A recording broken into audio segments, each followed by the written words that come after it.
ஓம் நம சிவாய. தெய்வத்தின் குரல் முதல் பகுதி. அம்மா என்ற தலைப்பில் மகாபெரிவா அருளிய உரை.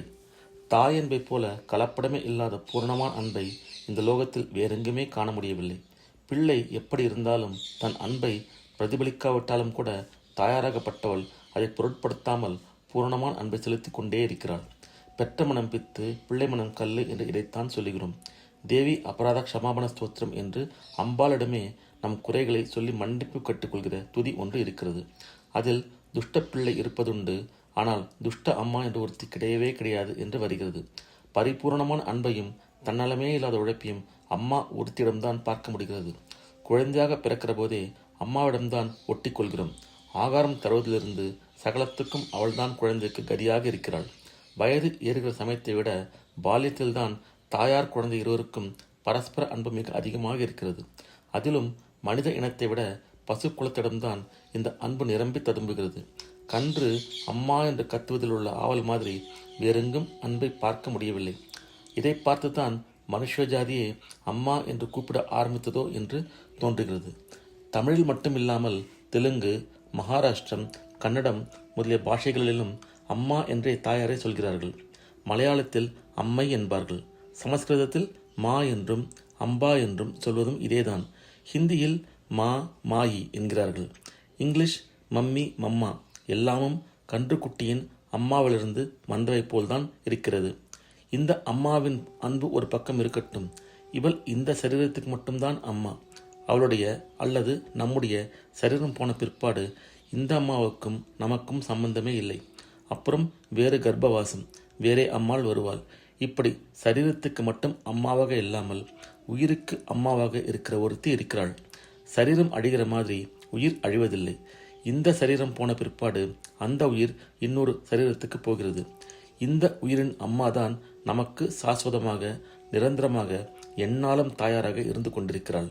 கன்றுக்கு பசுவை போல எந்த ஜென்மத்திலும் எந்த காலத்திலும் எல்லா பிராணிகளுக்கும் தாயாராக இருக்கும் பரதேவதையின் பாதார விந்தத்தில் நிறைந்த அன்பு வைப்பதே ஜென்மா எடுத்ததன் பிரயோஜனம்.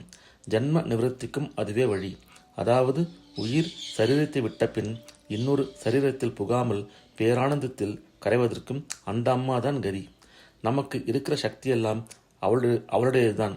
ஒரே அகண்ட பராசக்தி தான் கண்டம் கண்டமாக, துண்டு துண்டாக ஆகி இத்தனை ஜீவராசிகளிடமும் துளி துளி சக்தியை வெளிப்படுத்துகிறது. நாம் சொந்த முறையில் எதையும் சாதித்ததாக பெருமைப்பட்டு கொள்ளவும் அகபாவம் கொள்ளவும் கொஞ்சம் கூட நியாயமே இல்லை.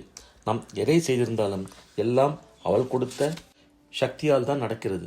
இதை உணர்ந்து அகம்பாவம் சிறிதும் இல்லாமல் அவளிடம் சரணாகதி செய்தால் ஒரே அம்மாவான அவள் இகத்திலும் பரத்திலும் பரம அனுகிரகம் செய்வாள். எப்படி எதுவும் கேட்கத் தெரியாத குழந்தைக்கு வேண்டியதை தாய் தானே கவனித்து தருகிறாளோ அப்படியே ஜெகன் மாதாவாகவும் கருணாமூர்த்தியாகவும் உள்ள அம்மா உண்மையான பக்தி வைத்தவர்கள் தன்னை எதுவும் கேட்காவிட்டாலும் கூட தானாகவே அவர்களுக்கு இகலோகத்தில் வித்தை, செல்வம், தேககாந்தி முதலிய தந்து பின்பு ஞானத்தில் பழுத்து பரமானந்தத்தை பெறும்படி அருள் புரிவாள். பரம ஞான அத்வைத ஆனந்தம் நமக்கு கிடைத்து நாம் அந்த ஆனந்தமாக ஆகிவிடுவது ஒரு பக்கம் இருக்கட்டும். அது அவள் நம் கர்மாவை எல்லாம் தீர்த்து என்றைக்கோ ஒரு நாள் தரப்போகிற நிலை. அது கிடைக்கிற போது கிடைக்கட்டும். அதுவே கிடைக்கவில்லையே என்று குறை இப்போது நமக்கு வேண்டாம். இப்போது நமக்கு பரம அன்பு அம்மாவான அம்பாள் இருக்கிறாள். அவளுடைய அன்பை நினைத்து அவளிடமும் நாமும் அன்பை செலுத்துவதற்கு இப்போதே நமக்கு சாத்தியமாகிறது. இதிலுள்ள ஆனந்தத்துக்கு மேல் எதுவும் நமக்கு இப்போது வேண்டாம். அம்பாள் தியானத்தை விட நமக்கும் நம் மாதிரியே அவளை அம்மாவாக கொண்ட சகல லோகத்துக்கும் நிறைவான இன்பம் வேறில்லை. சகல லோகமும் சமஸ்த ஜீவராசிகளும் க்ஷேமமாக இருக்க அன்பே உருவான சாக்ஷாத் அம்பிகையை எப்போதும் ஆனந்தமாக நினைத்து கொண்டிருப்போம். ஓம் நம சிவாய. அடுத்த பதிவில் அனுமார் அனுகிரகிப்பார் என்ற தலைப்பில் மகாபெரிவா அருளி உரையை கேட்போம். ஓம் நம சிவாய. ஹரஹர சங்கர, ஜெய ஜெய சங்கர, காஞ்சி சங்கர, காமகோட்டி சங்கர.